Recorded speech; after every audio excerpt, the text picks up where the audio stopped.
Hey there. Today we're going to talk about confidence.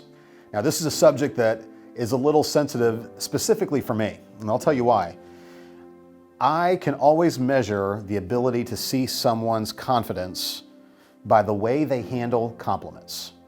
So once upon a time, it used to be the case for me that if you complimented me, I would not only shut down a compliment, I would actually kind of punish you a little bit for even giving me a compliment. So not only I would self-deprecate and not accept the compliment, but then I would put it back on you that you were trying to take advantage of me by sucking up to me in some way, shape, or form.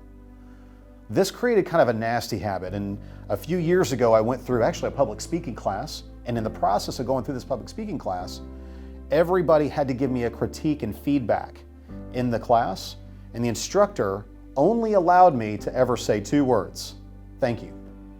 That's all I was allowed to say. And my nature wanted to shoot down every compliment coming at me. Now I will tell you, there's two types of confidence that happens in this. We have what I like to call, where I fall in this bucket, is the false humility and even cocky. And if I'm honest, depending on the subject, I can easily fall into both myself. Cocky is an overstatement. Have you ever complimented someone, for example, who was really cocky? This happened to me. I complimented someone who was having a big success. Their production had increased and their business had grown by more than 100% in sales year over year. Well, they corrected me and it was actually 130% was how much their business had increased. You know what I'm talking about because you've done this before. You've given that compliment and they not only corrected your compliment, but it actually wasn't quite good enough from what you had just said. On the flip side, you've also given those compliments out. In fact, maybe you even received them, and you're like that example that I gave you. We reject or at least dismiss the compliment. I complimented a lady's sweater the other day, and she's like, oh, this old thing, it's really old, and in fact, I think I've got a hole in it. Bottom line, confidence comes down to a simple thing. Confidence always sits on top of proof.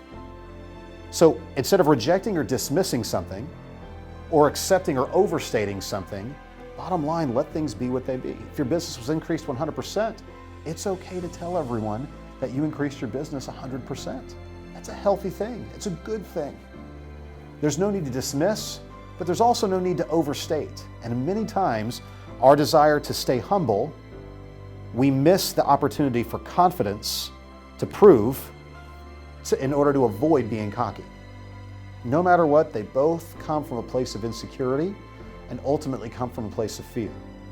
So my challenge to you this next time, when you not only give a compliment or you receive a compliment, look for these two words: thank you.